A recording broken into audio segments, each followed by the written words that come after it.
গতকাল আমরা প্রেম মুক্তি চন্দ্রিকা 61তম শ্লোক পর্যন্ত শ্রবণ করেছি। তাতে শেষে ছিল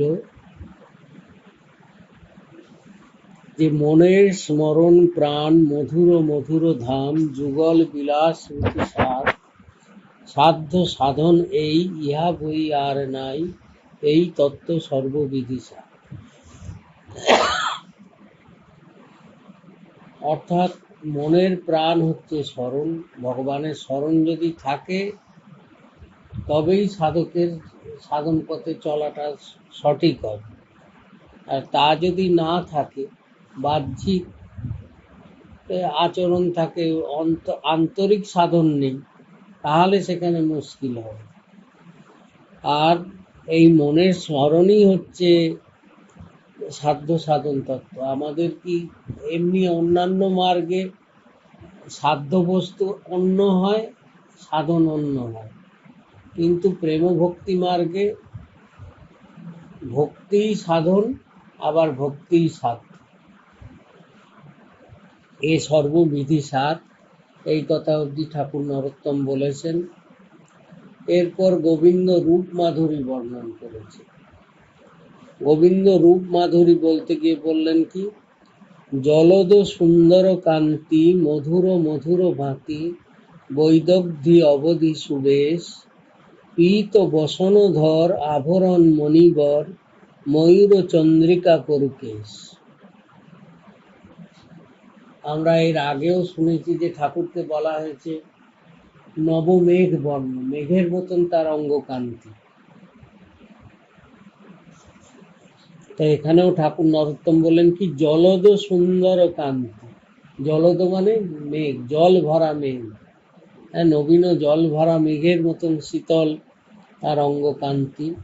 মধুর মধুর ভাতি বৈদগ্ধি অবধি সুবেশ, যে রূপের কোনো তুলনা নেই। আবার তাকে সেজেছেন কিরকম, পীত বসনধর আভরণ মণিবর ময়ূর চন্দ্রিকা করুকেশ।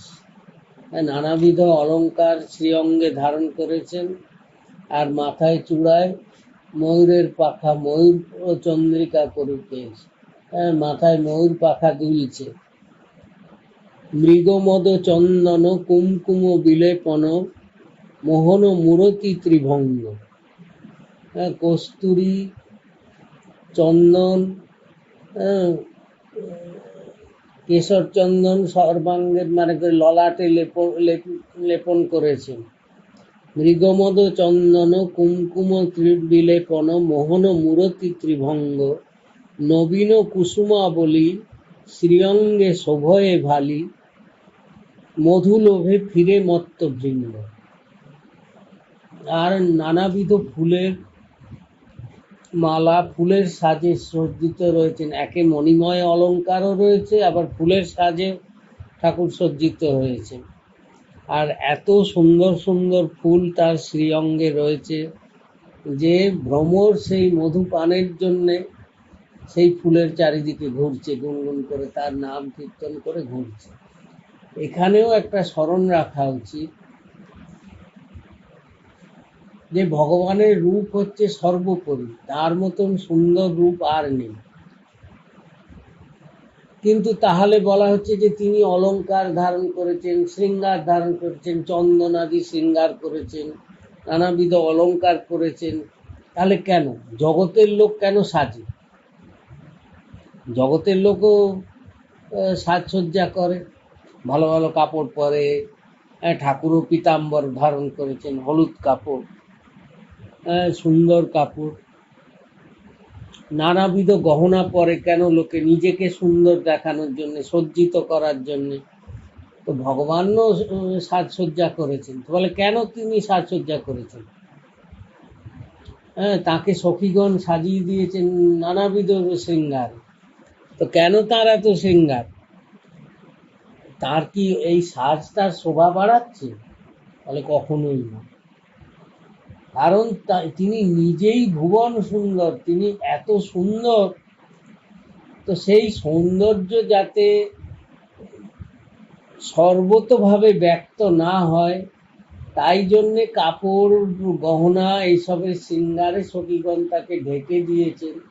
তার বহু অঙ্গ ঢাকা রয়েছে শৃঙ্গারে, কি জন্যে? যাতে সব দর্শন না হয়।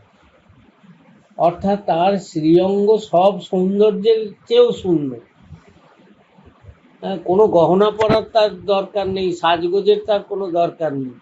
তার অঙ্গ, তার রূপই এত সুন্দর, সেই সুন্দর রূপে যাতে কারো নজর না লেগে যায়, সেই জন্যে তাকে সাজিয়ে দেওয়া হয়। মা যশোদাও সাজান, ব্রজ সখীরাও সাজান, যাতে সুন্দরকে আরো সুন্দর করে তোলার জন্যে নয়, তার সৌন্দর্য ঢেকে দেওয়ার জন্য। একটা আবরণ দিয়ে দেওয়া হয়, যাতে সেই রূপ দেখে লোকের কুদৃষ্টি না পড়ে। তা প্রেমীজনের ভাবনা এরকম। যদিও ভগবানের উপর কার কুদৃষ্টি পড়বে? কেউ কি তাকে নজর দিতে সমর্থ নয়। কিন্তু তবুও যারা তাকে ভালোবাসেন, প্রেমীজন, তাদের সুখের জন্য তারা চান যে আমার শ্যামসুন্দরের যেন কারণ নজর না লাগে। তাই তারা বিবিধ আভরণে, অলঙ্কারে, বসনে, ভূষণে গোবিন্দকে সাজিয়ে দেন, যাতে তার সব রূপ ব্যক্ত না হয়, যেন কিছুটা ঢাকা পড়ে। ঠাকুর এবার শ্রী অঙ্গের বর্ণনা করতে গিয়ে নরোত্তম ঠাকুর বললেন, ঈশত মধুর স্মৃত বৈদগ্ধি লীলামৃত লুব্ধল ব্রজবধূ বৃন্দ। মানে ঠাকুর যে ঈষৎ মধুর স্মৃত, মানে মুখে সবসময় মিষ্টি হাসি লেগেই রয়েছে। ঈষৎ একটু অল্প মধুর হাসি মুখের মধ্যে সবসময় বিরাজিত রয়েছে। বৈদগ্ধি লীলামৃত, এবারে রসিক যে তিনি, পূর্ণ ধারণা তার রয়েছে যে প্রেমীজনের কি করে মন আকর্ষণ করতে হয়। সেই জন্যে কৃষ্ণ কথার অর্থই কি? যে সর্বচিত্তাকর্ষণ, সমস্ত জীবকে, অনন্ত ব্রহ্মাণ্ডের মানে যতজন আছে সকলকে আকর্ষণ করেন, সবার মনকে আকর্ষণ করেন বলেই তিনি কৃষ্ণ। তবে কি এখানে ব্রজবিহারে বলছে কি, কাকে আকর্ষণ করছেন না? লুব্ধল ব্রজবধূ বৃন্দ। ওই রূপ দিয়ে, মুখের মধুর হাসি দিয়ে ব্রজ গোপীজনকে আকর্ষণ করছেন, যাতে ব্রজ গোপীরা তার প্রতি আকৃষ্ট হয়। আর চরণ কমল পর মণিময় নূপুর নখমণি যেন বালচন্দ্র। চরণে সুন্দর মণিময় নূপুর রুনুঝুনু করে বাজছে, আর নখের এক একটা নখ রয়েছে 10 আঙুলে, চরণের 10 আঙুলে 10টি নখ। কিরকম না, 10টি যেন ছোট ছোট চন্দ্র শোভা পাচ্ছে শ্রীচরণে। মানে অজ্ঞানী জীবের অন্ধকার হৃদয়ের, যাদের হৃদয় অন্ধকারে ভরে আছে, সেই অন্ধকার দূর হয়ে যায়। জগতের চাঁদের আলো কত অন্ধকার দূর করবে? তাই চরণের মধ্যে 10টি চন্দ্র রয়েছে, যে ওই চরণ যে ধ্যান করবে তার হৃদয়ে ওই চরণ আবির্ভূত হলেই চরণের নখমণি স্বরূপ 10টি চন্দ্র প্রেমী জনের হৃদয়কে আলোকিত করে দেবে। নখমণি যেন বালচন্দ্র। নূপুর মরালধ্বনি কুলবধূ মরালিনী শুনিয়া রহিতে নারে ঘরে। আর চরণে যে নূপুরের ধ্বনি হচ্ছে, ধ্বনিটা কিরকম? মরালধ্বনি। মরাল কথার অর্থ কি? হংস। হাঁস যেরকম ডাকে সেই রকম করে চরণে নূপুরের ধ্বনি হচ্ছে। আর হাঁস যখন ডাকে, হাঁসের ডাকে কি হয়? হংসিনীরা ছুটে আসে। তো তাই বলছে নূপুর মরালধ্বনি। আমার শ্যামসুন্দর যখন হেলে দুলে চলছেন, তো চরণে নূপুরের ধ্বনি হচ্ছে, তো সেই ধ্বনি শুনে, হংসধ্বনি, নূপুরধ্বনির মতন হংসধ্বনি শুনে কুলবধূ মরালিনী, যত ব্রজ গোপীগণ, তারা হংসিনীর মতন শুনিয়া রহিতে নারে ঘরে। ওই নূপুরধ্বনি শুনে কেউ আর ঘরে থাকতে পারছে না, সকলে শ্যাম মিলনের জন্য বেরিয়ে পড়ছে। হৃদয়ে বাড়ায় রতি, যেন মিলে পতি সতী, কুলের ধরম গেল দূরে। হ্যাঁ, সেই ধ্বনি শুনে মনে হচ্ছে যে সতীরা যেমনি সতী স্ত্রীরা তাদের পতির সঙ্গে যেরকম মিলিত হতে যায়, সেই রকম গোপীদের চেয়ে বড় সতী তো কেউ নেই, কারণ তারা প্রিয়াকার, তারা প্রেয়সী হচ্ছে জগৎপতি, যিনি সকলের পতি। তো সেই পতির যারা প্রেয়সী তারা হচ্ছে নিত্য সতী, তাদের মতন সতী আর কেউ নেই। তো সেই ব্রজ গোপীজন তারা যেভাবে সতীরা পতির সঙ্গে মিলতে যায়, সেইভাবে তারা লোক লজ্জা কুল ধর্ম সব ত্যাগ করে শ্রী গোবিন্দের সঙ্গে মিলনে অভিসারে যাত্রা করছে।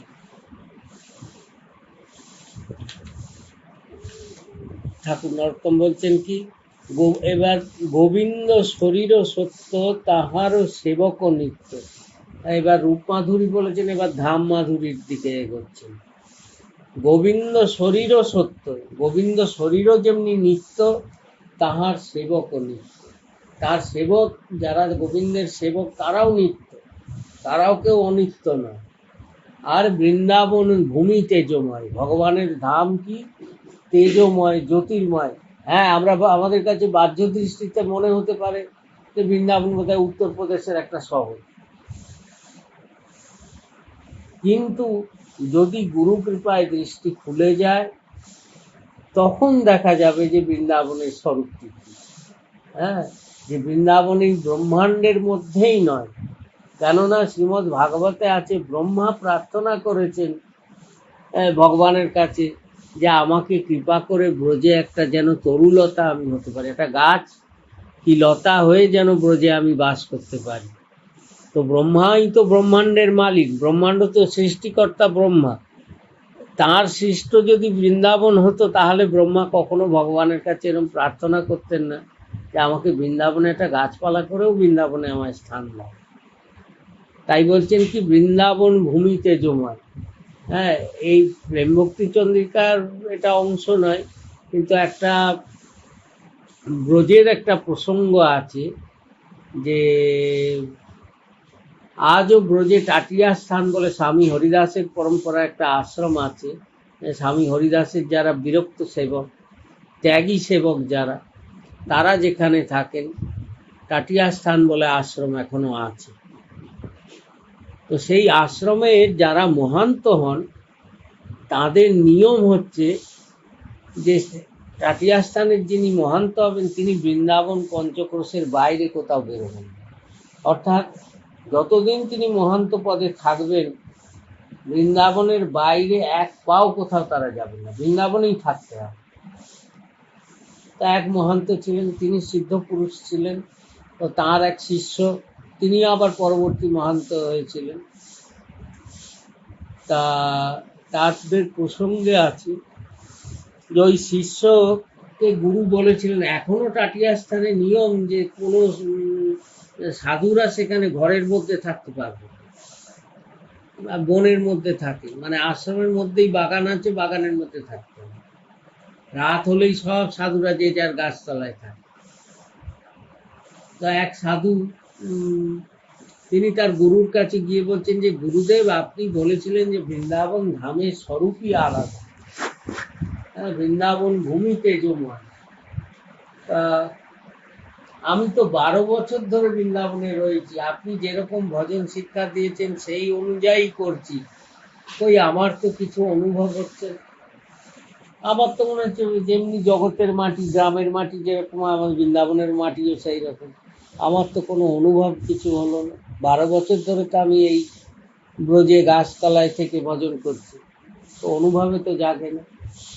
তো শুনে গুরুদেব হাসলেন, বললেন ঠিক আছে, কালকে ভোরবেলা তুমি এসো আমার কাছে। তো পরের দিন ভোরবেলা যমুনা স্নান টান করে ও এসেছে, গুরুদেবের কাছে যে এসছে গুরুদেব মাথায় হাত স্পর্শ করে দিয়েছে, মাথায় হাত স্পর্শ করে বলছেন, যাও এবার যে গাছতলায় যেখানে ছিলে যাও ভজন করো। বলতে যখন ও গাছতলার নিচে বসতে যাবে, দেখছে মাটি নেই। হ্যাঁ, শুধু দিব্য জ্যোতি। হ্যাঁ, অনন্ত মণিমাণিক্যের যেরকম জ্যোতি হয় সেই রকম জ্যোতি। দেখে প্রথমে তো ভয় পেয়ে গেছে, ভাবছি এই কি রকম দেখছি, এই কি পরিস্থিতি হচ্ছে। দেখে সে দৌড়াতে শুরু করেছে। দৌড়াতে দৌড়াতে সে চলে যাচ্ছে, কোথায় যাচ্ছে সে জানে না।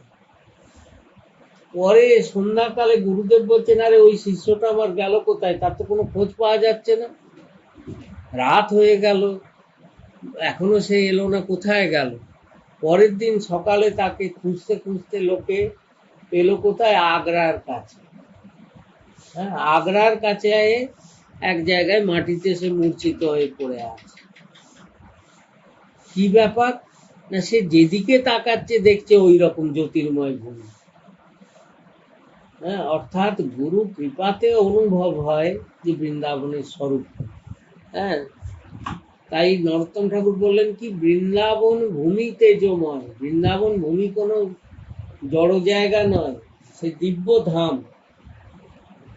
ত্রিভুবন শোভাসার, ত্রিভুবনের যত সৌন্দর্য আছে সব সৌন্দর্যের সার স্বরূপ হচ্ছে বৃন্দাবন। তার চেয়ে সুন্দর আর কিছু নেই। ত্রিভুবন শোভা সার হেন স্থান নাহি আর। বৃন্দাবনের মতো জায়গার অনন্ত ব্রহ্মাণ্ডে কোথাও নেই। হ্যাঁ, বলছেন কি, যে এর আরেকটা বৈশিষ্ট্য আছে, যাহার স্মরণে প্রেম হয়। কেউ যদি বৃন্দাবন নাও যেতে পারে, সবাই যে যেতে পারবে, গিয়ে দর্শন করতে পারবে, এই সৌভাগ্য তো সবার হয় না, কিন্তু যে যেতে পারবে না সেও যদি বৃন্দাবন বৃন্দাবন বৃন্দাবন চিন্তন করে, তাহলেও তার মনে আনন্দ হবে। যাহার স্মরণে প্রেম হয়, বৃন্দাবনের এইরকম মহিমা। শীতল কিরণ কর কল্পতরু গুণধর, তরুলতা ছয় ঋতু সেবা, গোবিন্দ আনন্দময় নিকটে বনিতা চয়, মধুর বিহার অতি শোভা। হ্যাঁ, যেখানে সদা শীতলতা রয়েছে। হ্যাঁ, শীতলতা মানে কি ঠান্ডা রয়েছে তা বলছেন না, যে হিমালয়ের মতন যে একবারে ঠান্ডা বরফ পড়ছে তা না। এই শীতলতার অর্থ কি না, এই বৃন্দাবনে যখন কোনো জীবের যদি সৌভাগ্য হয়, সে যদি বৃন্দাবনে গিয়ে পৌঁছাতে পারে, তাহলে হয় কি, প্রতিটি মানুষই, প্রতিটি জীবই ত্রিতাপ জ্বালায় জ্বলে পড়ছে।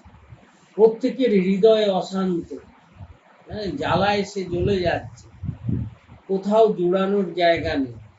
কিন্তু বৃন্দাবন হচ্ছে প্রতিটি জীবের জন্য একমাত্র শীতল আশ্রয়।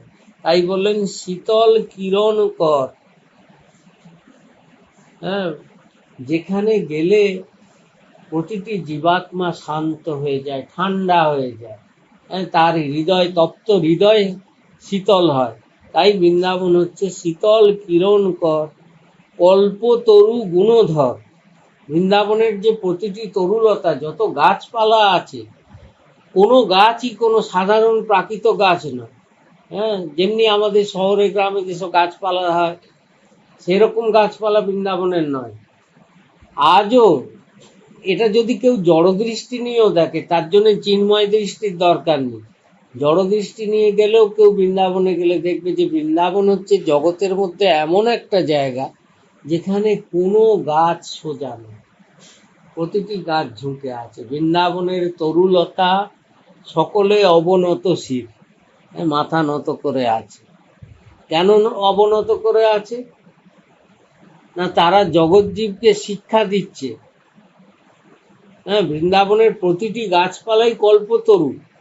সাধারণ জীবের পক্ষে, মানে কেউ যদি কোনো গাছের কাছেও কেউ প্রার্থনা করে, ঠাকুর তো দূরের কথা, বৃন্দাবনের কোনো গাছের কাছেও যদি কেউ প্রার্থনা করে, তারা তার ইচ্ছা পূর্ণ করে দেয়, কল্পতরু সম। হ্যাঁ, আর তারা মাথা নত করে জীবকে শিক্ষা দিচ্ছে কি, যে দেখো, যদি কিছু পেতে চাও, যদি জীবনে ভগবানের করুণা লাভ করতে চাও তো নত হও, মাথা নত করো। উদ্ধত হলে কিছু পাবে না। অহংকারে ভরা যদি হৃদয় হয়, অহংকারে উদ্ধত হয়ে থাকো, কিচ্ছু লাভ করতে পারবে না। হ্যাঁ, এখানে কিছু পাওয়ার রাস্তাই হচ্ছে অবনত হতে হবে। তাই বৃন্দাবনের তরুলতাও জীবকে শিক্ষা দিচ্ছে। হ্যাঁ, যে বৃন্দাবনের তরুলতা সকলে অবনতশীল। আরও একটা আছে ব্যাপার, যে তরুলতাও তো কোনো সাধারণ নয়। কে না, ব্রজ ভাষায় বলা হয়েছে কি না, মায়া মুক্ত সিদ্ধ সন্ন্যাসী, যাহা বনি বেলি বিটপ সুখ রাশি, লয় বরদান এক অভিলাষী। যেসব সাধু সন্ন্যাসী মহাপুরুষগণ মায়ামুক্ত হয়ে গেছে, মায়ার অধীনতা থেকে মুক্ত হয়ে গেছে, তারাই বৃন্দাবনে তরুলতা হয়েছে। বৃন্দাবনের গাছপালা, লতা, তৃণগুল্ম, ঘাস সব মহাপুরুষরা হয়েছে। হ্যাঁ, মায়া মুক্ত সিদ্ধ সন্ন্যাসী, যাহা বনি বেলি বিটপ সুখ রাশি, লয় বরদান এক অভিলাষী। তারা ভগবানের কাছে একটাই প্রার্থনা করেছে, যে আমাকে কৃপা করে একটা বর দিন। কি না, রাধা সহচরী চরণ রেণু উড়ি, কবহু পড়ে তানার। যে রাধারানীর দর্শন তো আমরা পাবো না, কিন্তু রাধারানীর যারা দাসীগণ, রাধারানীর যারা সখীগণ আছেন, তারা যদি কখনো পথে চলেন, চলবার সময় তাদের চরণ ধুলি যেন আমাদের মাথায় এসে পড়ে। তাই তারা ব্রজে এই তরুলতা হয়ে রয়েছেন মহাপুরুষরা, এবং মাথা নত করে রয়েছেন। যে মাথা উঁচু থাকলে তো ওপর দিয়ে উড়ে বেরিয়ে যাবে, নিচুর করে রেখেছেন, যে যাতে ওই রাধারানীর দাসীদের চরণধুলি যদি আসে, আমাদের মাথার একটু সোজা করে। তাই কল্পতরু গুণধর, তরুলতা ছয় ঋতু সেবা। আর সেখানে 6 ঋতুই ভগবানের সেবাতে রয়েছে। মানে গ্রীষ্ম, শীত, শরৎ, বসন্ত, বর্ষা, হেমন্ত, 6টি ঋতুই ভগবান যখন যেটা লীলা বিহারের জন্য প্রয়োজন, তখন সেই ঋতু এসে তার সেবা করে। হ্যাঁ, নির্দিষ্ট ঋতু নেই। হ্যাঁ, ঋতুরাও ভগবানের সেবাতে ওখানে রত রয়েছে। আর গোবিন্দ আনন্দময়, নিকটে বনিতাচয়। তার মধ্যে বিরাজিত রয়েছেন আনন্দ ব্রহ্ম, আর নিকটে বনিতাচয়, সব ব্রজগোপীজন তাকে ঘিরে রয়েছেন। মধুর বিহার অতি শোভা, অতি সুন্দর সেই গোবিন্দর বিলাস লীলা। ব্রজপুর বনিতার চরণ আশ্রয় সার, করমন একান্ত করিয়া, অন্য বোল গণ্ডগোল না শুনহ উতরল, রাখো প্রেম হৃদয়ে ভরিয়া। ঠাকুর নরোত্তম বলছেন যে দেখো, যদি তুমি এই ব্রজের প্রেম ভক্তি লাভ করতে চাও, তাহলে এক কাজ করো। কি না, ব্রজপুর বনিতার চরণ আশ্রয় সার, ব্রজ গোপীজনের চরণকে আশ্রয় করে থাকে। করমন একান্ত করিয়া, একমাত্র আশ্রয় নাও। গোবিন্দ চরণে আশ্রয় নিও না, রাধারানীর চরণেও আশ্রয় নিও না। তাদের যারা সেবিকা আছেন, তাদের যারা দাসী, সেই ব্রজ গোপীজনের চরণকেই একান্তভাবে আশ্রয় করো। আর আশ্রয় করার পর আর অন্য কোনো কথা, কারো কথা শুনো না। অন্য বল গণ্ডগোল, আর অন্য কথা শোনা মানেই গণ্ডগোল। হ্যাঁ, কে কি বলছে না বলছে, কেউ যোগের কথা বলছে, কেউ জ্ঞানের কথা বলছে, কোনো দিকে শুনো না, গণ্ডগোলে যেও না।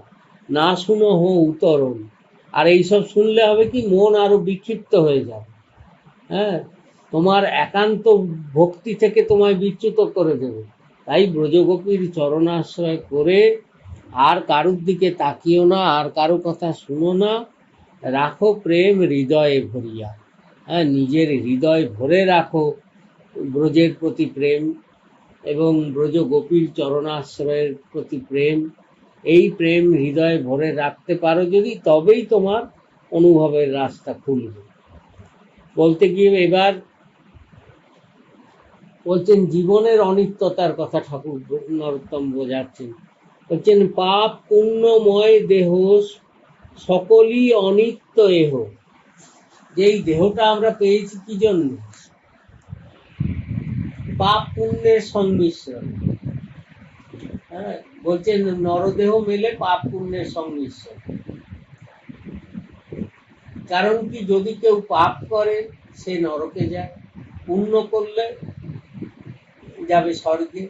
আর পাপ পুণ্য দুইয়ের যদি সংমিশ্রণ থাকে তাহলে মর্ত্যলোকে আসে।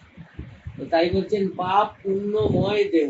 এই শরীরের মধ্যে পাপও আছে, পুণ্যও আছে, কিন্তু দুটোই অনিত্য। পাপও অনিত্য, পুণ্যও অনিত্য। আর বলছেন ধন জন সব মিথ্যা দ্বন্দ্ব। এই জগতে যে আজকে দেখছো পয়সা করি, এই তোমার জ্ঞাতি পরিজন, এত লোকজন তোমার আছে, ধন আছে, জন আছে, সব মিথ্যা, সব মিথ্যা দ্বন্দ্ব। কারণ তোমার তো আর সেই দৃষ্টি খোলেনি। তুমি মনে করছো হ্যাঁ, এরা সব আমার আপনার জন, এদেরকে আশ্রয় করছে। জগতের লোক করে এদের আশ্রয় থাকে। কারো ধনের আশ্রয় আছে, পয়সা আছে, আমার পয়সা আছে, আর কিসের চিন্তা? হ্যাঁ, আমার ব্যাংক ব্যালেন্স রয়েছে, আর জগতের আমার কিসের চিন্তা? যতক্ষণ আমার গাঁটে কড়ি আছে কোনো চিন্তা নেই, আমি কারুর পরোয়া করি না। লোকে বলে থাকে না। আবার কারুর জনের চিন্তা, হ্যাঁ আমার মা আছে, আমার বাপ আছে, আমার অমুক দাদা আছে, আমার অমুক এই আছে, হ্যাঁ লোকজন আছে। ধন জন, জনের উপর কেউ জনকে আশ্রয় করে থাকে। আমার অমুক বড় লোকের সঙ্গে আমার ভাব আছে, আমার কিসের চিন্তা? হ্যাঁ, তো নরোত্তম ঠাকুর বলছেন ধন জন সব মিথ্যা দ্বন্দ্ব, এগুলো সব মিথ্যা, কেউ তোমার কোনো কমে লাগবে না। হ্যাঁ, কারণ এই যে দেহটাই অনিত্য, দেহটারই ভরসা নেই কখন আছে কখন থাকবে। আর তুমি যেখানে নিজের শরীরের প্রতি কোনো ভরসা নেই, তুমি অন্য কার ভরসা করছো যে সে তোমায় দেখবে, তোমার করবে? আর এই জিনিসগুলো কি নিত্য জিনিস না? বলছেন মরিলে যাইবে কোথা, আর যদি চোখ বোঝো কোথায় যাবে, তার কোনো হিসাব করেছো কি? তার কি কথা চিন্তা করো? ইহাতে না পাও ব্যথা, এই কথা একবারও ভেবে দেখো না? এর কথা চিন্তা করো না? আরে ইহলোকে তো, এই জগতে তো তবু সঙ্গী আছে। হ্যাঁ, কারোর একটা মনে দুঃখ হলো কি কিছু হলো, সে কাউকে গিয়ে বলতে পারে। কোনো চেনা জানা না হলেও লোকে তাকেও ধরে যে দুঃখের কথা শুনিয়ে দেয়। হ্যাঁ, এই জগতে তো লোকে একটা সঙ্গী প্রাপ্তির আশা রাখে ইহলোকে, কিন্তু পরলোকে তো কেউ সঙ্গী নেই। হ্যাঁ, পরলোকে তো কেউ সঙ্গী হবে না, কেউ তো সঙ্গে যাবে না যে চলো তোমার সঙ্গে যাচ্ছি, এখানেও তোমার সঙ্গে ছিল, ওখানেও তোমার সঙ্গে থাকবে, তো সেইখানেই তো তোমার যেতে হবে। এই প্রসঙ্গে এক মহাপুরুষের কথা আমি শুনেছিলাম, ভারী সুন্দর যুক্তি বলেছিলেন।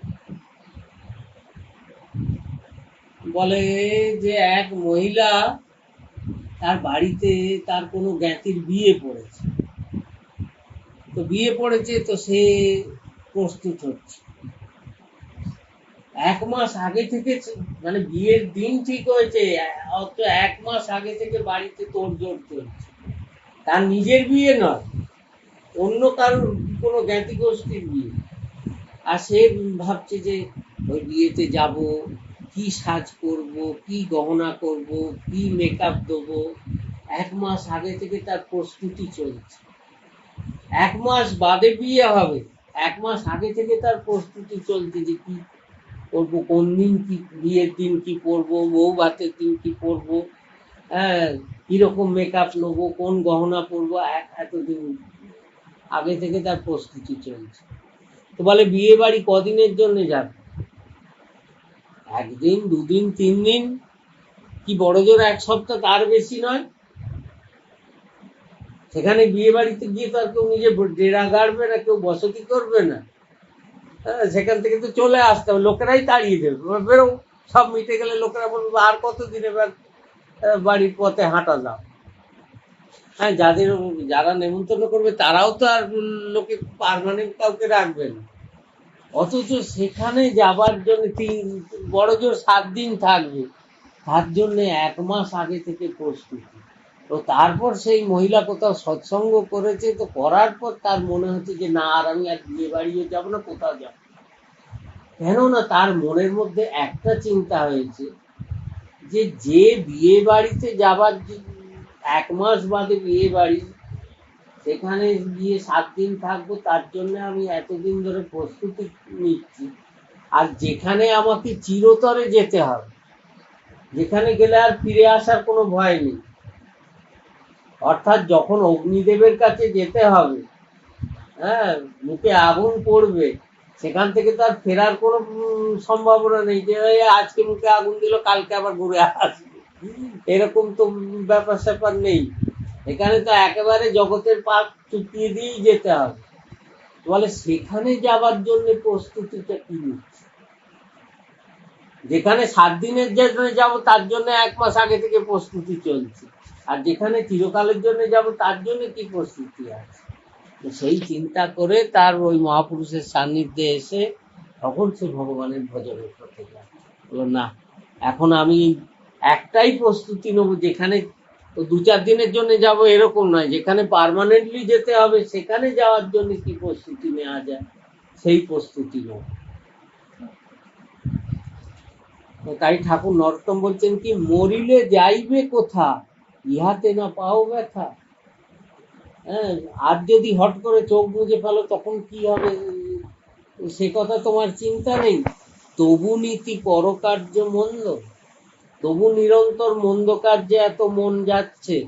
হ্যাঁ, যত খারাপ কাজ করতে ইচ্ছে করছে, ভাবছে বা এইসব করে আমি কিরকম জগতে কৃতি হয়ে যাব, হ্যাঁ, কিরকম মজা পাবো, আর কখন যে চোখ বুজে ফেলবে সেদিকে খেয়াল নেই। আর এই যে মন্দ কার্য করছো জগতে, তার হিসাব কি দিতে হবে না? সব হিসাব লেখা থাকছে, সেগুলো সব ফল ভোগ করতে হবে। হ্যাঁ, তাই সাবধান হয়। আর এই সাবধান করতে গিয়ে ঠাকুর নরোত্তম বলছেন যে দেখো তুমি কি ভাবছো। হ্যাঁ, আমরা তো সাধারণ লোক, তোমাদেরই মানে সাধারণ লোকেরই এইরকম চিন্তা ভাবনা। আর যারা বড় বড় লোক বলে বলছেন কি, রাজার যে রাজ্য পাট যেন নাটু আর নাট, দেখিতে দেখিতে কিছু নয়। এই প্রসঙ্গে একটা নিজের কথাই মনে পড়লো, যে আগে বৃন্দাবন যাওয়ার জন্য ভালো ট্রেন ছিল না, তখন আগ্রা দিয়ে গেলে ভালো ট্রেন পাওয়া যেত। ভালো ট্রেন, যোধপুর এক্সপ্রেস ভালো ট্রেনে গেলে আগ্রায় নামতে হতো, আগ্রা ফোর্টে নামতে হতো, নেবে ওখান থেকে বৃন্দাবন যাওয়া যেত। তো আগ্রা স্টেশনে যখন নামা হতো, হ্যাঁ, স্টেশনের ধারেই হচ্ছে আগ্রা ফোর্ট। হ্যাঁ, মানে বাদশাহরা যা করে গিয়েছে, হ্যাঁ, আমাদের যারা ভারতবর্ষের মালিক ছিল, পুরো ভারতের মালিক, তারা যে করে গিয়েছে, কি বিশাল বিশাল তাদের কেল্লা, লাল পাথরের কেল্লা, একবারে আগ্রা স্টেশনের লাগোয়া। তো সেই কেল্লায় যখন রাজা মহারাজারা থাকতো, হ্যাঁ, বাদশারা থাকতো, বাদশা বেগম তারা যখন নিবাস করতো, কোনো জীবের, কোনো সাধারণ লোকের অধিকার ছিল ওর ভেতরে ঢোকার? সাধারণ লোক ঢুকলে তার গলা কেটে দিত। ও তো পাহারাদার থাকতো, কি থার্ড বার্ড ছিল, যারা বাদশা ছিল তাদের কি থার্ড বার্ড ছিল, তাদেরই তৈরি ওই সব মহল, কি বিশাল বিশাল। এখন কেউ চেষ্টা করলেও বোধহয় অত বড় করতে পারবে। আর আজকে সেখানে কারা থাকছে, মানে স্টেশন থেকে স্পষ্ট দেখা যায় যে ওই সব ঘরগুলোয় কারা নিবাস করছে। যত রাস্তার পাগলা কুকুর টুকুররা, তারা ওর মধ্যে থাকে। আর পাগল ছাগল লোক যারা, যাদের ভবঘুরে পাগল ভিখারি, তারা ওইখানে আশ্রয় নেয়, রাত্রে তারা সব ওইখানে থাকে। হ্যাঁ, তো এই যে ঠাকুর নরোত্তম যে কথাটা বলেছেন, এটা হলো বাস্তব প্রমাণ যে রাজার যে রাজ্য পাট যেন নাটু আর নাট। নাটু আর নাট মানে কি? যেমনি জাদুকররা খেলা দেখায়, অনেক ঝোলা থেকে কত সামগ্রী বের করলো, করে কত খেলা দেখালো, আবার সব গুটিয়ে দিল। তো এই যে রাজাদের যে দপদপানি, যত তাদের তেজ দেখানো, এও সেই জাদুকরের খেলার মতো। তারা যখন ছিল তখন কত কি হয়েছে, আর আজ সেই সব জায়গায় শেয়াল কুকুর ঘুরে বেড়াচ্ছে, যেখানে সেখানে তারা নোংরা করে দিচ্ছে। কি অবস্থা! যেখানে একদিন মানুষ ঢুকতে গিয়ে ভয়ে থরথর করে কাঁপতো, ঢোকবার অধিকার ছিল না, আর আজ সেখানে কারা নিবাস করছে। তাই বলছেন, রাজার যে রাজ্য পাট যেন নাটু আর নাট, দেখিতে দেখিতে কিছু না, দেখতে দেখতে মিলিয়ে যাবে। জগৎগুরু শঙ্করাচার্য তিনিও বলেছেন কি, মা কুরু ধন জন যৌবন গর্বম, যে ধন সম্পত্তি নিয়ে, লোক সম্পত্তি নিয়ে, যৌবন রূপ, এইসব কোনোটা নিয়ে একটুও গর্ব করো না। মা কুরু ধন জন যৌবন গর্বম, হরতি নিমেষাৎ কাল সর্বম। হ্যাঁ, কোন মুহূর্তে কাল সব গ্রাস করে নেবে কেউ বলতে পারে, সব কালের গ্রাসে চলে যাবে। তো এই বড় বড় রাজা মহারাজাদের যেসব রাজপ্রাসাদ ছিল জায়গায় জায়গায়, আজকে কোনো জায়গায়, হ্যাঁ, জয়পুরে গেলেও দেখা যায় সেখানে অম্বর প্যালেসে, সেখানে কি, এখানেও সেই কুকুর বেড়াল ঘুরে বেড়াচ্ছে। হ্যাঁ, যেখানে রাজা মহারাজারা থাকতো, আজকে কুকুর বেড়ালরা মনের আনন্দে নৃত্য করছে সেখানে। হ্যাঁ, রাজারা ছিল যখন, তখন লোকে একটা কেউ বিনা অনুমতিতে ঢুকে পড়লে তার মুন্ডচ্ছেদ করে দিত, আর আজ সেখানে কুকুর বেড়ালরা দাপিয়ে বেড়াচ্ছে, কেউ তাদের বলার কিছু নেই। হ্যাঁ, তো যেন নাটু আর নাট, দেখিতে দেখিতে কিছু নেই নয়। হ্যাঁ, মানে ঠাকুর নরোত্তম বলছেন কি, আজ যদি তোমার পদ থাকে, ধন থাকে, জন থাকে, বিদ্যা, অনেক কিছু থাকে, কোনোটা গর্ব করো না, নিমেষে কখনো উড়ে যাবে, কর্পূরের মতো উড়ে যাবে। হ্যাঁ, এসব কিচ্ছু থাকবে না, কোনোটা নিত্য বস্তু নয়, দেখিতে দেখিতে কিছু নয়। হেন মায়া করে যে এই পরম ঈশ্বর, যার মায়াতে এইরকম হচ্ছে, সেই হচ্ছে একমাত্র সত্য বস্তু, সেই পরম ঈশ্বর। সদা মন তারে করো ভয়, তার ভয় রাখো মনের মধ্যে। আমি জগতে খুব একটা দেখাচ্ছি, আমার কিছু হবে না, কিন্তু যে সর্বোপরি মালিক, হ্যাঁ, যেমনি আজকেও দেখো না, মানুষের কত গর্ব ছিল যে বিজ্ঞানের যুগে আমরা কি না হয়ে গেছি। হ্যাঁ, কিন্তু ভগবান দেখিয়ে দিচ্ছেন যে তিনি যদি এক মুহূর্তে ইচ্ছে করেন, যারা সবচেয়ে ধনী, সবচেয়ে যোগ্য, বিজ্ঞানী, সব দিক দিয়ে যারা সর্বাগ্র করবে, তাদেরকেও নিমেষে তিনি শেষ করে দিতে পারেন। তার উপর কলম কারুর চলবে। তাই ঠাকুর নরোত্তম বলছেন, হেন মায়া করে যে এই পরম ঈশ্বর, সেই তারে মন সদা করো ভয়, তার কথা চিন্তা রাখো, তার ভয় রাখো। হ্যাঁ, যে তিনি পাঠিয়েছেন এখানে তার কাছে ফিরে যাওয়ার জন্য, এখানে বসতি গড়ে লোককে দেখানোর জন্য নয়। সাবধান হও। তারপর বললেন কি, পাপ না করিহ মন, অধম সে পাপী জন, তারে মন দূরে পরিহ। সেই জন্যে মনকে পাপের পথে নিয়ে না।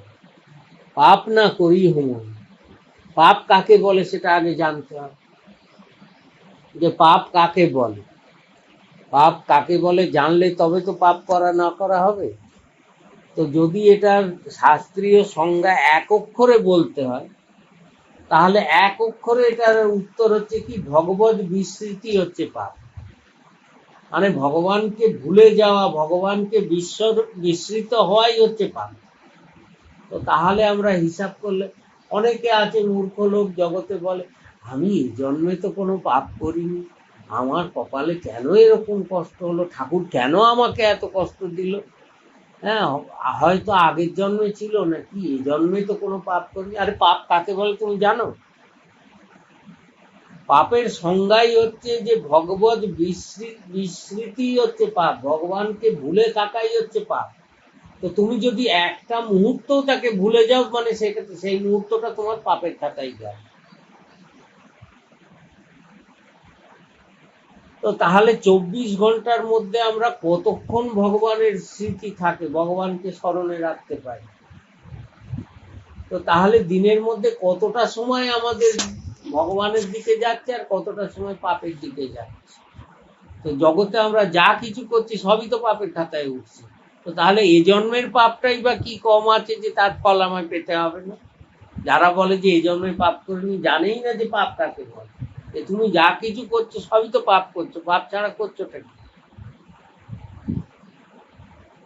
কারণ যখনই তুমি ভগবানকে ভুলছো মানেই সেটা তোমার পাপ। তো ঠাকুর নরোত্তম বলছেন পাপ না করি হো মন। হ্যাঁ, হে মন, তোমার আমি হাতে পায়ে পড়ি, তুমি পাপের দিকে যেও না।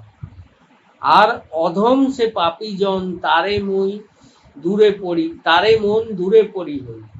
আর যারা পাপী লোক তাদেরকে দূর থেকে প্রণাম করে।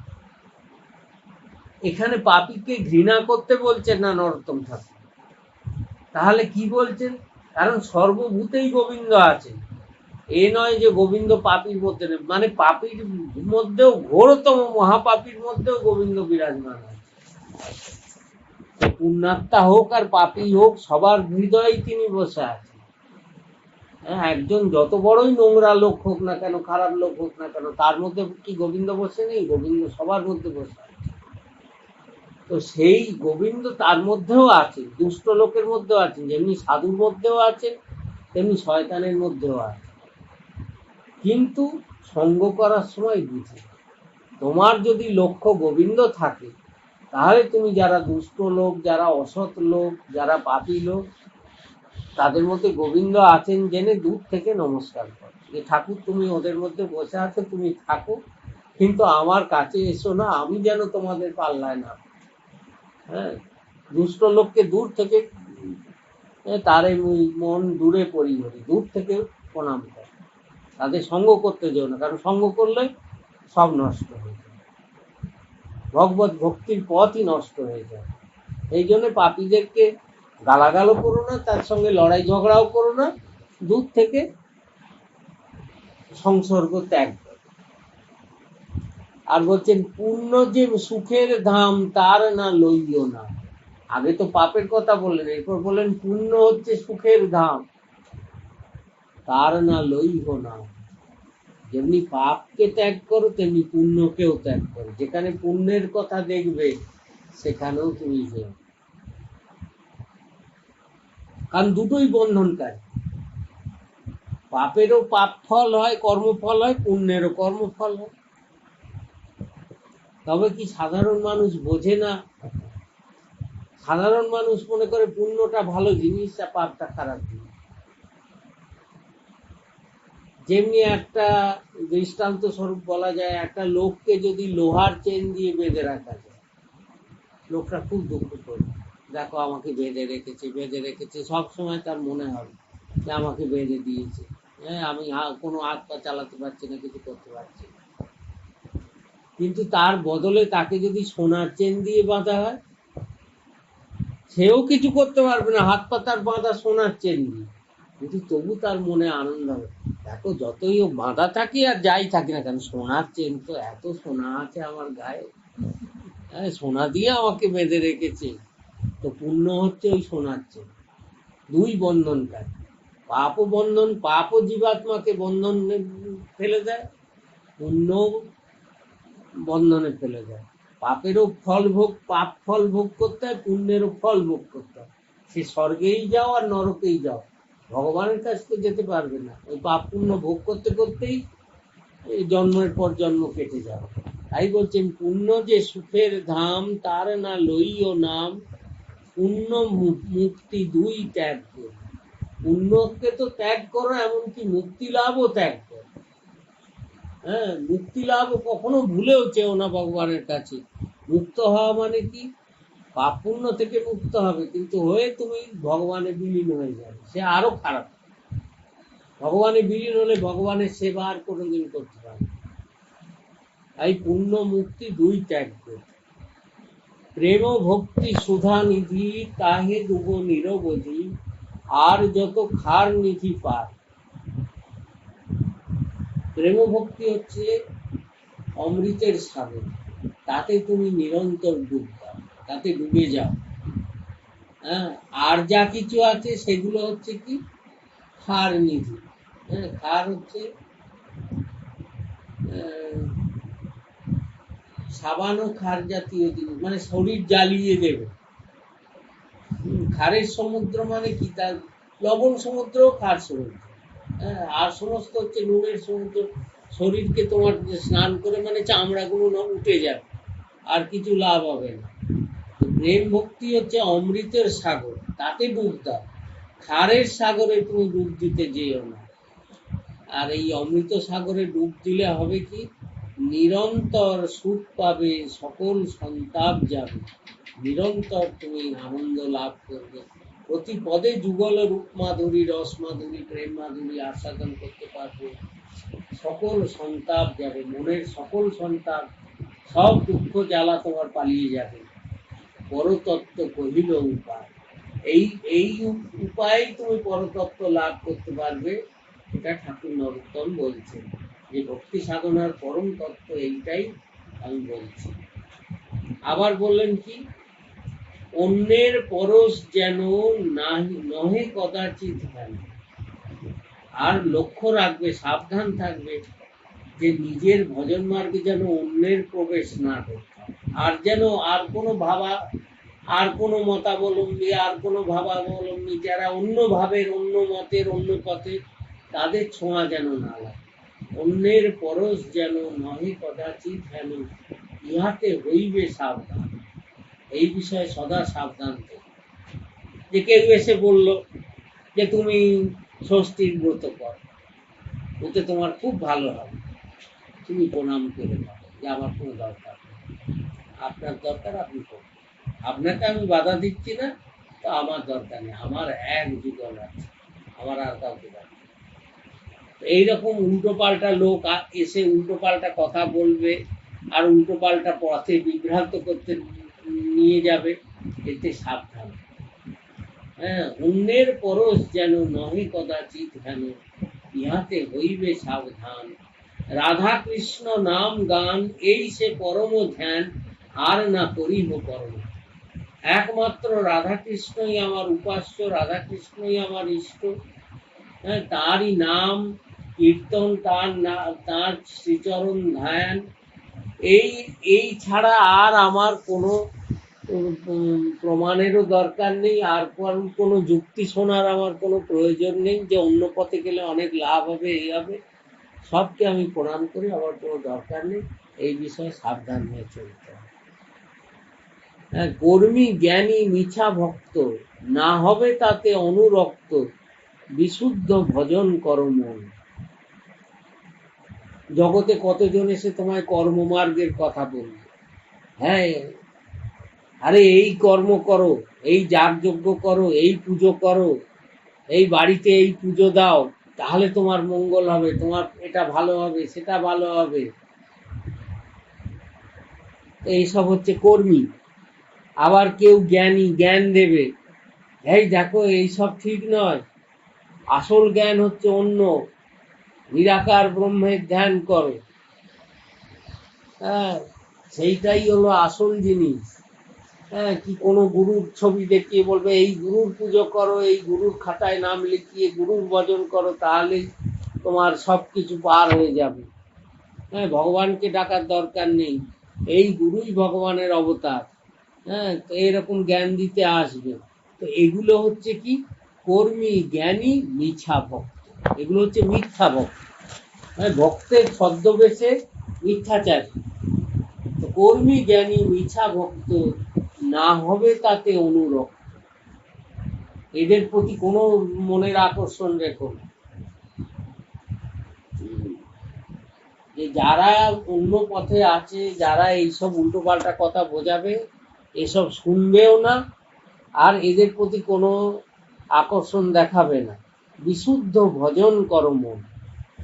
বিশুদ্ধ ভজনের পথে যদি চলতে চাও, নিজের ভজন নিয়ে থাকো। এ বাইরের কে কি বলছে, কে কি করছে, কে কি উপদেশ দিচ্ছে, ওদের দিকে তাকাবে না। বলে বলছেন, ব্রজজনের যেই রীত, তাহাতে ডুবা উচিত, এই সে পরম তত্ত্ব। ব্রজবাসীগণ যেভাবে ভগবানের সঙ্গে প্রীতি করেন, যেভাবে তাকে আপন করে নিয়েছেন, তার সেই পন্থাতেই তুমি নিজের মনকে একমাত্র রাখো। ব্রজজনের যেই রীত তাহাতে ডুবা উচিত, তার মধ্যে তুমি চিত্তকে ডুবিয়ে দাও। হ্যাঁ, ব্রজবাসী রীতিতে, অর্থাৎ ব্রজের ভজন কি, ব্রজবাসী রীতি কি, তার মধ্যে নিজের প্রাণকে, নিজের মনকে ডুবিয়ে সেইটাই অনুভব করার চেষ্টা করো। এই সে পরম তত্ত্ব ধন, এইটাই হচ্ছে জীবনের পরম তত্ত্ব লাভ। হ্যাঁ, একমুখী হও, এক কৃষ্ণমুখী হয়ে ভগবত ভজন করে ব্রজের পথে, সেই ব্রজের ভজনের সেই যুগলের প্রেম মাধুরী আস্বাদন করে নিজেও ধন্য হও আর জগৎকেও ধন্য। তারপর বলুন কি, প্রার্থনা করিব সদা শুনো ভাবে প্রেম কথা, নাম মন্ত্রে করিয়া অভেদ, নৈষ্ঠিক করিয়া মন, ভজ রাঙা শ্রীচরণ, পাপ গ্রন্থি হবে করিচ্ছে।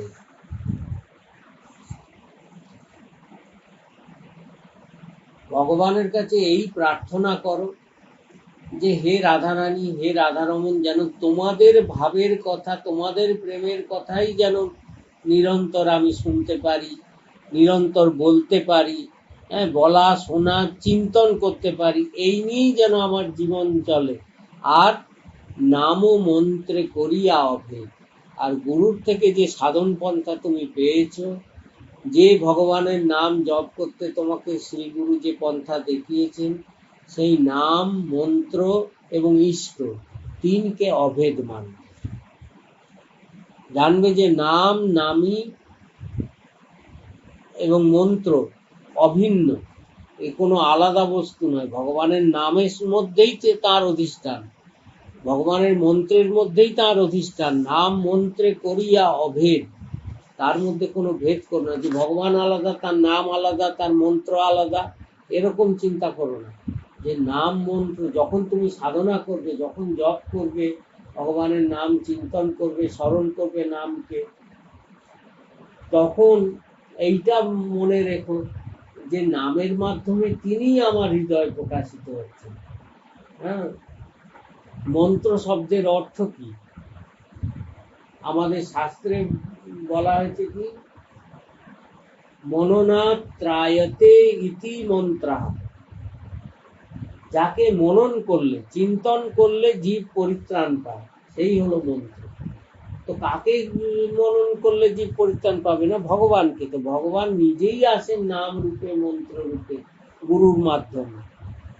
তো সেই নাম মন্ত্রে অভেদ ভাবনা রেখো। কখনো মনে করো না যে ভগবানের নাম, রাধে নাম জপ করছো, মনে করো না যে এটা দুটো সামান্য শব্দ মাত্র। স্বয়ং রাধারানী নাম রূপে প্রকট, এইটা স্মরণে রেখো যে রাধে উচ্চারণের সঙ্গে সঙ্গে যেন ভেতরে সেই ছবিটা আসে।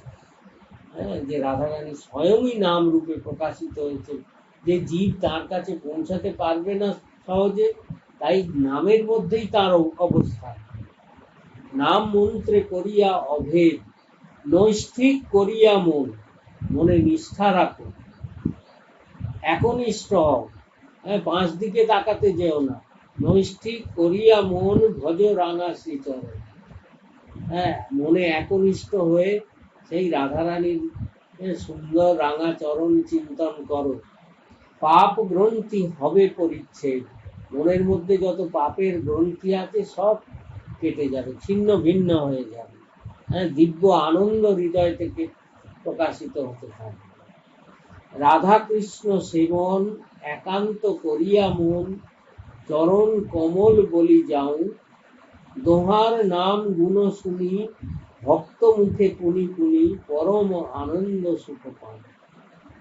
হ্যাঁ, একান্ত, হে মন তুমি একান্ত হয়ে, হ্যাঁ, আর কোনো দিকে না তাকিয়ে একদম একান্ত হয়ে কেবল রাধা কৃষ্ণ এই যুগলেরই সেবা করো, আর তাদের চরণে নিজেকে প্রতিনিয়ত সমর্পণ করতে থাকো। বলিহারি যাও যে তোমাদের কত কৃপা যে তোমরা তোমাদের চরণে আমাকে টেনে নিয়েছ। হ্যাঁ, চরণ কমল বলি যাও, তাদের চরণ কমলে বলিহারি যাও, যে তোমাদের করুণার কোনো সীমা পরিসীমা নেই। আর তোমার নাম গুণও শুনি। এই যুগলের নাম গুণ শুনবে কোথায়? না ভক্ত মুখে পুনি পুনি। যারা তোমার নিজজন, যারা রাধা গোবিন্দের নিজজন, তাদের মুখে বারংবার এই রাধা গোবিন্দ যুগলের নাম, রূপ, গুণ, লীলার কথা বারবার শুনলে হবে কি পরম আনন্দ সুখ পায়। পরম আনন্দে সুখে আমার হৃদয় ভরে যাবে। হেম গৌরী তনু রায় আঁখি দর্শন চাই, রোদন করিব অভিলাষ। আমার এইবার আরো উঠতে যাচ্ছে, আরো গভীরের কথা বলছে, যে আমার নয়নের শুধু একটাই অভিলাষ থাকবে, এই চোখের শুধু একটাই ইচ্ছা থাকবে, কি না হেম গৌরী তনু রায়, যে রাধারানীর যে সোনার মতন গৌর বরণ, আঁখি দর্শন চাই। এই চোখে যেন একবার আমি সেই রূপটি দেখতে পাই। রোদন করিব অভিলাষ, সেই রূপ আমি দেখব, আর দেখে নয়নের জলে ভেসে যাব। এই যুগল চরণ, আমার করুণাময়ী রাধারানীর যুগল চরণ আমি চোখের জল দিয়ে ধুয়ে দেবো।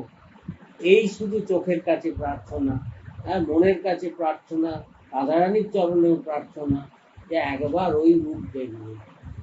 জলধর ঢর ঢর অঙ্গ অতি মনোহর, রূপে ভুবন প্রকাশ। আর রাধারানীর ডান দিকে শ্যামবর্ণের মেঘের বরণ গোবিন্দ রয়েছেন, তাকে দর্শন করব। অঙ্গ অতি মনোহর, অতি মনোহর রূপ, রূপে অঙ্গ অতি মনোহর, রূপে ভুবন প্রকাশ। আর সখীগণ চারিপাশে সেবা করি অভিলাষে। সখীগণ চারদিকে ঘিরে রয়েছেন, তারা সকলে সেবা করছেন। কেউ তাঁবুল সেবা করছেন, কেউ চামর সেবা করছেন, কেউ মাল্য সেবা করছেন, কেউ চন্দন সেবা করছেন। সখীরা চারিদিক থেকে সেবা করছেন। সে সেবা পরম সুখ ধরে, সেই সেবা করে তারা পরম আনন্দে রয়েছেন। এই মন তনু মোর এই রসে সদা ভোর। আমি যেন সদাই সখী সহ যুগলকে এইভাবে দর্শন করি। নরোত্তম সদাই বিহারে। নরোত্তম ঠাকুর এই প্রার্থনা করছেন, যে আমি যেন সদা সর্বদা এই রূপে, এই রসে ডুবে আমি আনন্দে বিহার করে বেড়াবো। আনন্দে আমার বুক ভরা থাকবে, যে আমার হৃদয়ের মধ্যে জগতে শরীরটা থাকবে, কিন্তু মনের মধ্যে কোনো জগৎ থাকবে না। মনের মধ্যে যুগল থাকবেন সখী রূপ পরিবৃত। এই রূপ দর্শন নিরন্তর করব, আর সেই আনন্দে মনের যেখানে খুশি চারিদিকে বিহার করে বেড়াবো, আমার আর কোনো চিন্তা থাকবে না। রাধা কৃষ্ণ করো ধ্যান, স্বপ্নেও না বলো আন, প্রেম বিনা আর আন নাহি চান।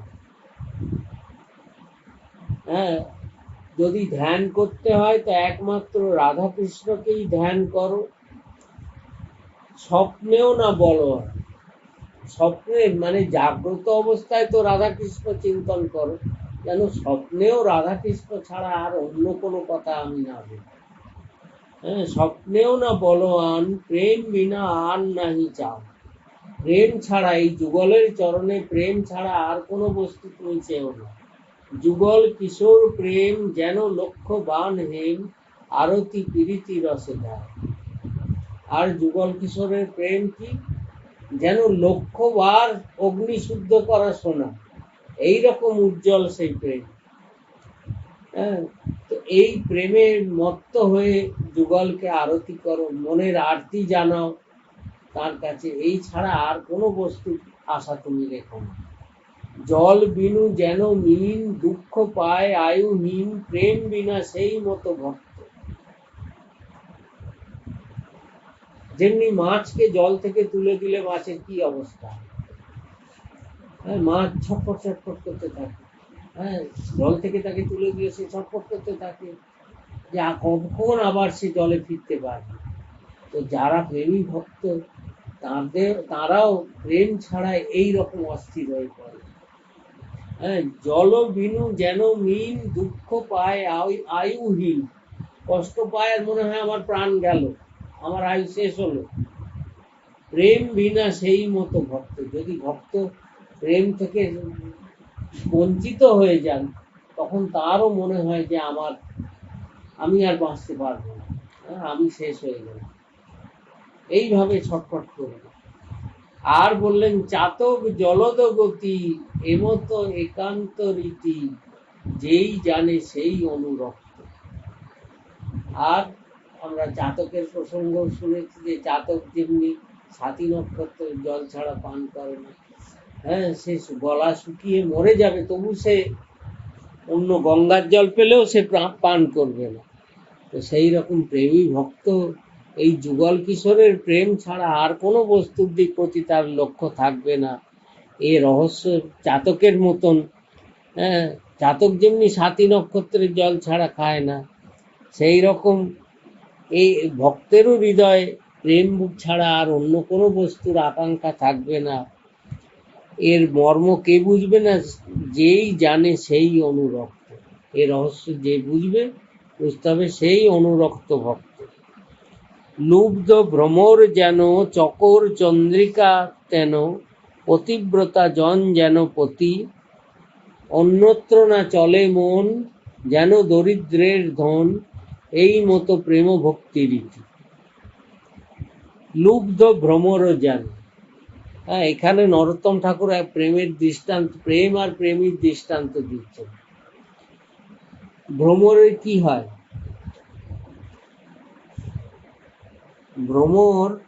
ভ্রমরা যাকে বলে, ভ্রমর কাঠকে ছাঁদা করে দিতে পারে তার হুল দিয়ে, ভ্রমরের এরম শক্তি আছে। কিন্তু সেই ভ্রমর যখন পদ্মের মধ্যে বসে, পদ্ম মধু পান করতে থাকে, আর সেই পদ্ম মধু পান করতে করতে সে বিভোর হয়ে যায়। আর পদ্মের নিয়ম কি? সূর্যোদয় বিকশিত হয়, সূর্যাস্তে পদ্ম আবার বুঝে যায়। তো ভ্রমর করে কি, ওই পদ্ম মধু পান করতে করতে এত বিভোর হয়ে যায় যে পদ্ম ফুলটা যখন বুঝে যাচ্ছে সে টেরও পায় না। আর এর ফলে হয় কি, সে তো ওই মধুপানে বিভোর হয়ে রয়েছে, এদিকে পদ্ম ফুলটা বুঝে যাচ্ছে। আর যে ভ্রমর কাঠকে ছাঁদা করে বেরিয়ে যেতে পারে, আর সেই ভ্রমর কিন্তু পদ্মের মতো কোমল, পদ্ম তো কোমল, অত কোমল পদ্মকে সে ছাঁদা করে ছিদ্র করে বেরোতে পারে, সে ওর ভেতরেই নিজেকে সমর্পণ করে দেয়, সে তার দেহত্যাগ করে দেয়। সেই মধু পান করতে করতে মধুপানে বিভোর হয়ে সে দেহত্যাগ করে দেয়, কিন্তু ছেড়ে বেরোয় না। ইচ্ছে করলে ওটাকে ও তো ফুটো করে বেরিয়ে আসতে পারে, যে পদ্ম বুঝে গেল এবার আমি চলে যাই, বেরোয় না।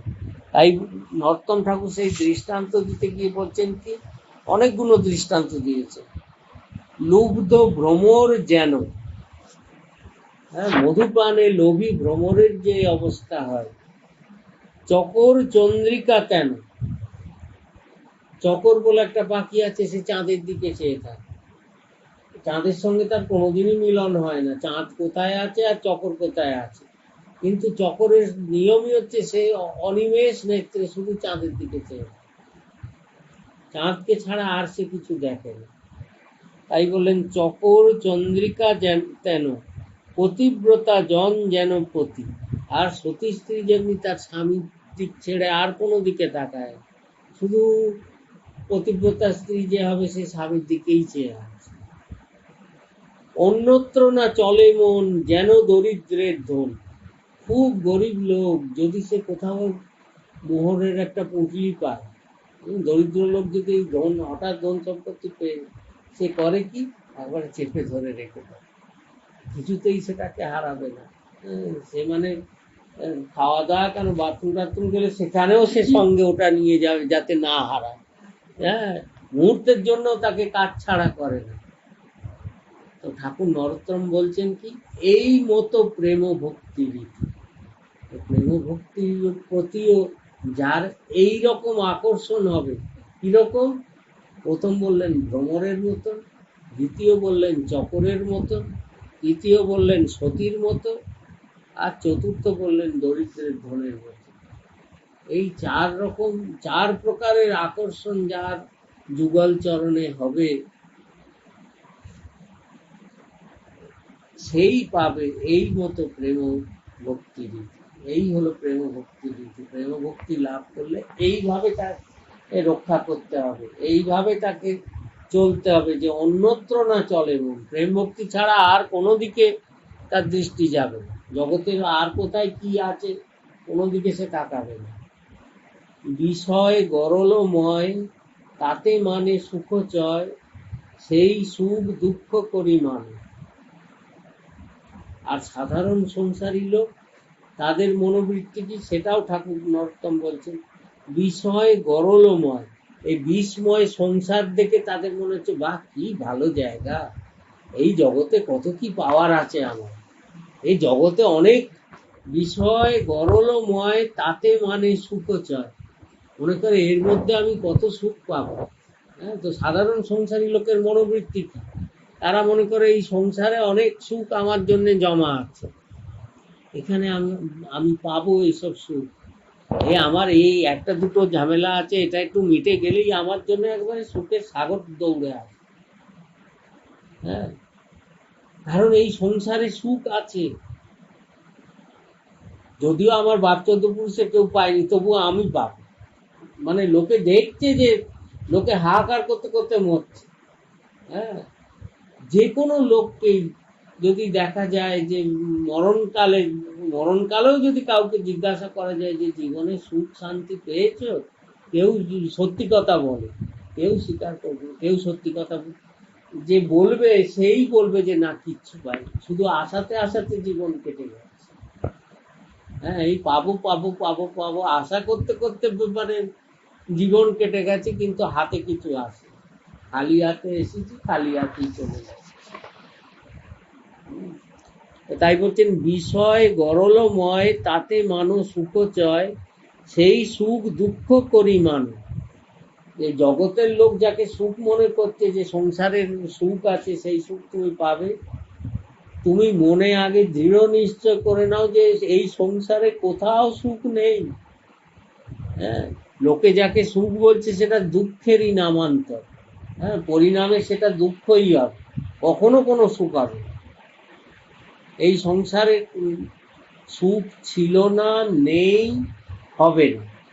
হ্যাঁ, লোকে যেমনি মরীচিকার পেছনে দৌড়য়, মরুভূমিতে হরিণ দৌড়চ্ছে মরীচিকা, এই জল পাবো, দেখা যায় কি সুন্দর জল, হরিণ দৌড়চ্ছে, দৌড়তে দৌড়তে হরিণ একেবারে মরেই যাবে, কিন্তু জল আর পাবে, আর বাস্তবে সেটার অস্তিত্ব নেই।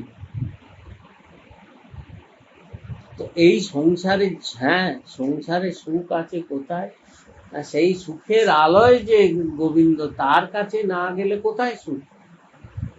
অনিত্য বস্তুর কাছে সুখ কোথায়, নিত্য বস্তু যেখানে সেখানে যেতে হবে। তাই বললেন গোবিন্দ বিষয় রস, সঙ্গ করো তার দাস, প্রেম ভক্তি সত্য করি জানো। বলে তুমি জগতের বিষয়ের দিকে দৌড়চ্ছ, ভাবছো সুখ পাবে, কোনোদিন নয়। সুখ আছে কোথায় না, গোবিন্দ বিষয় রস, গোবিন্দের বিষয়ে আছে প্রকৃত সুখ, প্রকৃত রস, প্রকৃত আনন্দ। তো সেই সুখ পাওয়ার উপায় কি না, সঙ্গ করো তার দাস। গোবিন্দের যারা দাস, তাদের সঙ্গ করো, তাদের সঙ্গ করলে তুমি সেই প্রকৃত সুখের সন্ধান পাবে, আর প্রেম ভক্তি সত্য করি জানো। তখন এই প্রেম ভক্তি প্রকৃত সত্য স্বরূপ কি তুমি টের পাবে, এবং তোমার প্রকৃত সুখানুভূতি তখন হবে যখন গোবিন্দ দাসের সঙ্গ করতে করতে, গোবিন্দ দাসের কৃপা প্রভাবে গোবিন্দের প্রতি তোমার মনোবৃত্তি যাবে, তার প্রতি আকর্ষণ হবে, তখন তুমি প্রকৃত সুখ পথের সন্ধান পাবে। মধ্যে মধ্যে আছে দুষ্ট, দৃষ্টি করি হয় রুষ্ট, গুণ বিগুণ করি মানে, গোবিন্দ বিমুখ জন, স্ফূর্তি নহে হেন ধন, লৌকিক করিয়া সব জানে। বলে যখন একটা সাধক ভক্তি মার্গে চলা শুরু করে, তখন হয় কি, তার সেই সাধন পথ থেকে তাকে বিচ্যুত করার জন্য মধ্যে মধ্যে আছে দুষ্ট, মাঝে মাঝেই দুষ্ট লোকরা তার কাছে এসে হাজির হয়। হয়ে করবে কি, দৃষ্টি করি হয় রুষ্ট। হ্যাঁ, তার দিকে দৃষ্টি দিয়ে তাকে এমন বেঁধিয়ে বেঁধিয়ে কথা বলবে, আরে তুমি এ কি করছো, জগতে কত আনন্দ আছে, কত কি ভোগের বস্তু আছে, সেই সব ফেলে তুমি গোবিন্দের দিকে যাচ্ছ, বৃন্দাবনের পথে যাচ্ছ, এ একদম ঠিক নয়, একদম ভুল, এসব পথে একেবারে যেও না। হ্যাঁ, গুণহি বিগুণ করি, মানে মানে তার গুণ, যত গুণ আছে তাদের সবকে দোষ করে সে দেখাবে।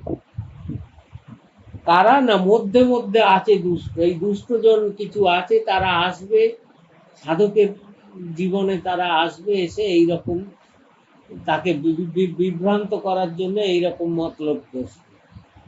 গোবিন্দ বিমুখ জন স্ফূর্তি নহে হেন ধন, লৌকিক করিয়া সব জান। কিন্তু যদি তোমার গোবিন্দে নিষ্ঠা থাকে, তখন তুমি বুঝবে, তোমার অন্তর থেকে অনুভব হবে যে এ গোবিন্দেরই কৃপা, তিনি আমাকে পরীক্ষা করার জন্য এইগুলোকে পাঠিয়েছেন। এইসব লৌকিক লোক, হ্যাঁ, এদের কোনো পারমার্থিক দৃষ্টি নেই, তাই এরা এইসব আবল তাবল বকছে। এরা মায়ার মোহের বসে পাগল হয়ে বসে আছে। হ্যাঁ, মানে সংসারী লোক আর সাধু লোক দুটোই দ্বন্দ্ব, আশ্চর্য। সাধু লোকরা বলে কি এই সংসারীগুলো পাগল, আর সংসারী লোক বলে সাধুগুলো পাগল, দুজনেই দুজনকে পাগল বলে। আবার এদের সবকিছুর কেন্দ্রবিন্দু যে ভগবান, সেও পাগল।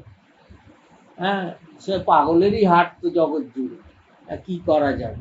হ্যাঁ, তবে সাধুরা পাগল কিসে, আনন্দে পাগল, আর সংসারী লোক আনন্দের জন্য পাগল।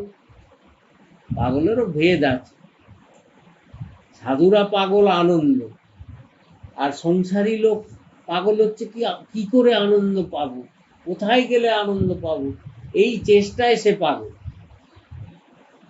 আর এদের মালিক যে, সে তো নিজে পরমানন্দে রয়েছে। হ্যাঁ, সেই পাগলদের দেখে দেখে সেও আনন্দে তাদের সঙ্গে লীলা করছে, সেই আনন্দে সেও পাগল। রাধে রাধে। হ্যাঁ, তো নরোত্তম ঠাকুর বলছেন কি, অজ্ঞান বিমুগ্ধ জন, অজ্ঞান বিমুগ্ধ যত, নাহি লয় সৎ মত, অহংকারে না জানে আপনা। অভিমানী ভক্তিহীন জগমাঝে সেই দিন, বৃথা তার অশেষ ভাবনা। যারা অজ্ঞান রয়েছে, অজ্ঞানে রয়েছে, যাদের মধ্যে সেই দিব্য জ্ঞান নেই, সেই ভাগবতী চেতনা নেই, তারা তো মায়ার অন্ধকারে রয়েছে, তারা তো সব অজ্ঞান। হ্যাঁ, অজ্ঞান বিমুগ্ধ জন, অজ্ঞানেই তারা বিমুগ্ধ হয়ে বসে আছে। হ্যাঁ, অজ্ঞান বিমুগ্ধ যত, নাহি লয় সৎ মতে। তাদেরকে সত্য কথা বললে, সৎ পথে চলার কথা বললেও তারা শুনবে না। নাহি লয় সৎ মত, হ্যাঁ, সত্যের পথ, আনন্দের পথ তাদেরকে বোঝাতে গেলেও বুঝবেও না, নেবেও না, যাবেও না। কেননা অহংকারে না জানে আপনা। তাদের এত অহংকার, তারা নিজেরা কে, নিজের পরিচয় জানে না, অথচ তাদের অহংকার যে আমরা সব জানি, সব বুঝি। একটা অতি বড় মূর্খ লোককেও যদি জিজ্ঞেস করো যে এই তুমি জগতের সবকিছু জানো, হ্যাঁ সব জানো। কেউ নিজেকে মূর্খ বলে স্বীকার করবে না, কারণ অহংকার রয়েছে সবার। হ্যাঁ, তো তাই বলছে অহংকারে না জানে আপনা। অহংকারে নিজের কি স্থিতি তাই বুঝতে পারছে। হ্যাঁ, বলে ধরাকে সরা দেয় অহংকার। অভিমানী ভক্তিহীন, আর যারা এই অহংকারী অভিমানী হয়, তাদের মধ্যে কি ভক্তি, তাদের মধ্যে মধ্যে তারা ভগবানের ভক্তি করতেও পারে না, ভক্তি পথে তাদের কোনো স্থানও নেই, তারা চলতেও পারে না। তো নরোত্তম ঠাকুর বলছেন কি, জগ মাঝে সেই দিন, তবে এটা জানবে পৃথিবীর মধ্যে তারাই সবচেয়ে দরিদ্র। জগ মাঝে সেই দিন, যার ভক্তিরূপী ধন নেই, সে হচ্ছে সবচেয়ে বড় দরিদ্র। তার চেয়ে দরিদ্র কেউ নেই। হতে পারে সে রাজা, কিন্তু কখনো মনে শান্তি নেই, সব সময় চিন্তা করছে আরো কি করে পাবো, আরো কি করে পাবো, আরো লোককে ঠকাবো কি করে, আরো লোকের মাথায় হাত বুলিয়ে কি করে আদায় করব, এই চিন্তাতে সে, তার চেয়ে গরিব আর কেউ নেই। তাই ঠাকুর নরোত্তম বলছেন, অভিমানী ভক্তিহীন, যাদের ভগবানের ভক্তি নেই তারা অভিমানী জীব, জগ মাঝে সেই দিন তার চেয়ে গরিব আর কেউ নেই, বৃথা তার অশেষ ভাবনা। সে যা কিছু ভাবে সবই তার মিথ্যা হয়ে যায়, সবই বৃথা, কোনো কর্মেই লাগে না, তার দ্বারা জগতে এসে ভার স্বরূপ আসে। জগতে এলো মানে কি, একটা কুকুর বেড়ালেরও জন্ম, কুকুর বেড়াল কি করছে, কুকুর বেড়াল জগতে জন্ম পাচ্ছে, জন্মাচ্ছে, খাচ্ছে যাচ্ছে, একটু বংশ বাড়াচ্ছে, খাচ্ছে ঘুমাচ্ছে, আর তারপর লোকের কাছে ইট পাটকেল খাচ্ছে, খেয়ে রোগ ব্যাধি হচ্ছে, হয়ে ভুগে মরছে, হয়ে গেল, পশু জন্ম শেষ। একটা জানোয়ার আর একটা অভক্তের মধ্যে কোনো তফাৎ নেই। হ্যাঁ, একটা অভক্ত লোকেরও জন্ম হয়েছে, পৃথিবীতে জন্মেছে কি করে, সে মনে করছে হ্যাঁ এখানে খাবো দাবো ফুর্তি করব, ইন্দ্রিয় সুখ করব, ছেলে মেয়ের জন্ম দেবো, এই করব, তাদের বাচ্চা সামলাতে সামলাতে জীবন যাবে, বাচ্চাও কাঁদবে আমিও কাঁদবো, এই করে করে জীবন যাবে, বুড়ো হয়ে তাদের হাতে লাঠি খাবো। হ্যাঁ, সে যে ছেলে মেয়ের জন্য প্রাণপাত করবে সেই ছেলে মেয়েই বড় হয়ে লাঠি মারবে। হ্যাঁ, তাদের লাঠি খাবো, খেয়ে কাঁদতে কাঁদতে রোগগ্রস্ত হয়ে মরবো, এইটাই হচ্ছে জীবনের সার্থকতা। একটা জানোয়ারের সঙ্গে একটা ভক্তিহীন মানুষের কোনো প্রভেদ নেই। তাই নরোত্তম ঠাকুর বলেন কি, বৃথা তার অশেষ ভাবনা। হ্যাঁ, তাদের যা কিছু চিন্তা ভাবনা সবই বৃথা এবং ব্যর্থ, মিথ্যা। হ্যাঁ, এই সংসারে তার জন্ম হয় কেন না, এই জগতের একটা ভার বাড়ানোর মতো। হ্যাঁ, তারা জন্মালেও পৃথিবীর কিছু এসে যায় না, তারা মরলেও কিছু এসে যায় না। তারা যত মরে, রোগ ব্যাধি মহামারী হয়ে যত এই জাতির লোক মরবে, ধরিত্রী মার আনন্দ হবে যে বাবা আমার ভার একটু খালি হচ্ছে, এইসব ফালতু লোক তো কিছু যাচ্ছে। হ্যাঁ, ব্যাস আজ এই